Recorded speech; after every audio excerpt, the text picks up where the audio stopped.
Di penghujung tahun 2020, Rizik Syihab ditetapkan sebagai tersangka dalam kasus dugaan penghasutan dan pelanggaran protokol kesehatan dalam Undang-Undang Kekarantinaan Kesehatan.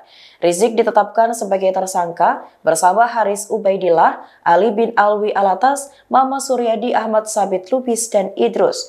Penetapan Rizik Syihab sebagai tersangka merupakan rangkaian panjang deretan kasus hingga polemik yang berkaitan dengan sang imam besar FPI. Setidaknya sejumlah polemik muncul semenjak Rizik Syihab pulang ke Indonesia dari Arab Saudi pada Selasa 10 November 2020 lalu.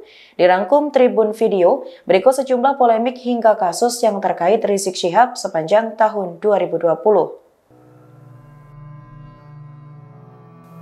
Pertama, penjemputan Rizik Syihab oleh massa di Bandara Soekarno-Hatta.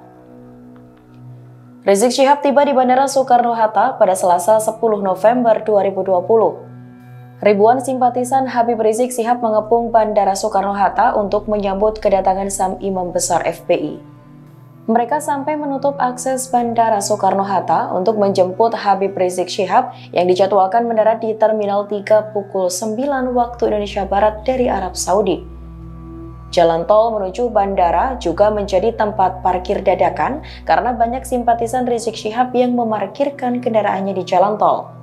Padatnya massa juga membuat sejumlah maskapai gagal terbang. Setidaknya ada 4 maskapai yang harus menjadwalkan ulang penerbangan mereka. Beberapa fasilitas di Bandara Soekarno-Hatta juga mengalami kerusakan saat kepulangan Habib Rizik dari Arab Saudi.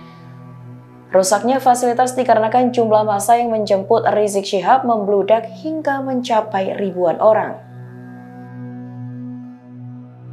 Kedua, kerumunan Petamburan. Rizik Syihab menggelar Maulid Nabi sekaligus menikahkan putrinya Najwa Syihab di Petamburan, Jakarta Pusat pada 14 November 2020. Acara di Petamburan itu menimbulkan kerumunan di tengah pandemi hingga Satpol PP DKI Jakarta memberikan sanksi denda 50 juta rupiah kepada Rizik karena melanggar protokol kesehatan. Tak cukup sampai didenda, buntut kerumunan Petamburan membuat sejumlah pejabat diperiksa oleh pihak kepolisian, diantaranya Gubernur DKI Jakarta Anies Baswedan dan juga Wakil Gubernur DKI Jakarta Ahmad Riza Patria.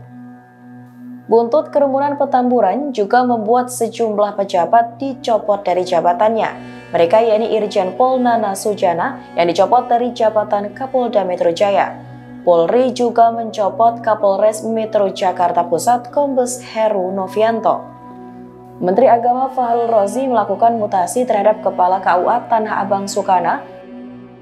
Gubernur DKI Jakarta Anies Baswedan mencopot Bayu Megantara dari jabatan Wali Kota Jakarta Pusat. Adoro Wari dicopot dari jabatannya sebagai Kepala Dinas Lingkungan Hidup DKI Jakarta. Kasus kerumunan Petamburan inilah yang akhirnya membuat Habib Rizik dan 5 orang lainnya ditetapkan sebagai tersangka. Rizik Syihab ditetapkan sebagai tersangka penghasutan dan melawan petugas dalam kasus kerumunan tersebut. Sementara itu, 5 lainnya ditetapkan sebagai tersangka pelanggaran Undang-Undang Kekarantinaan Kesehatan.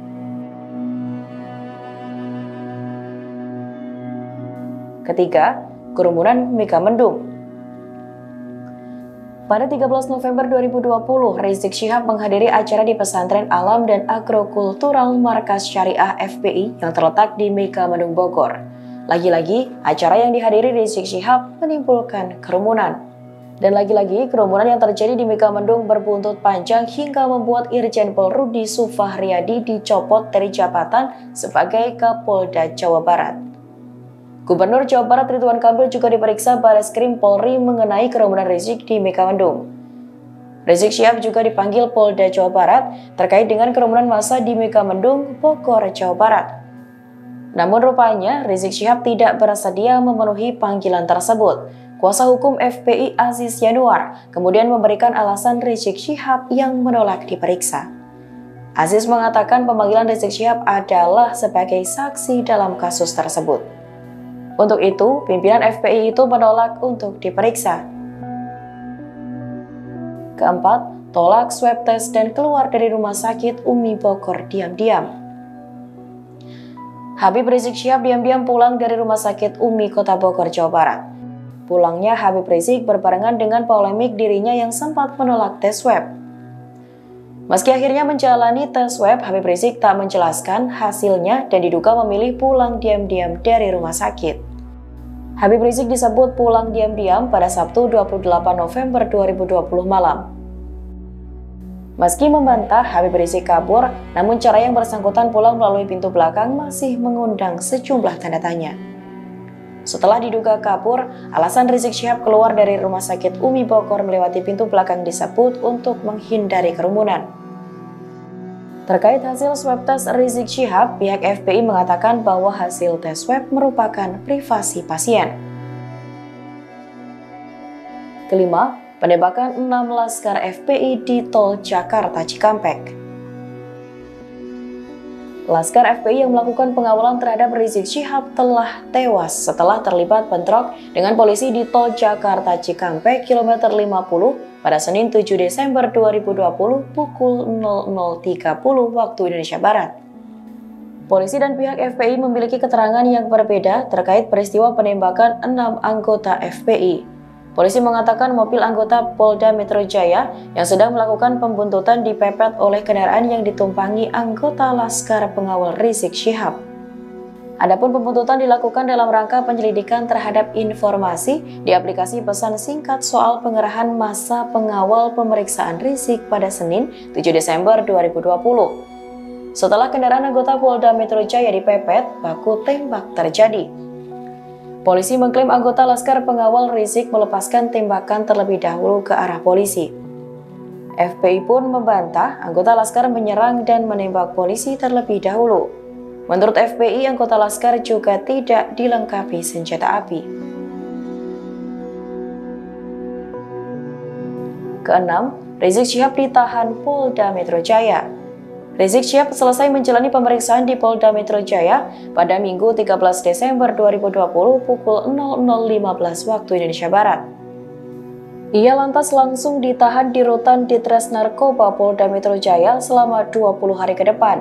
Rizik ditahan sebagai tersangka terkait kerumunan di Petamburan pada 14 November 2020. Ia ditahan untuk mempermudah polisi melakukan proses penyidikan.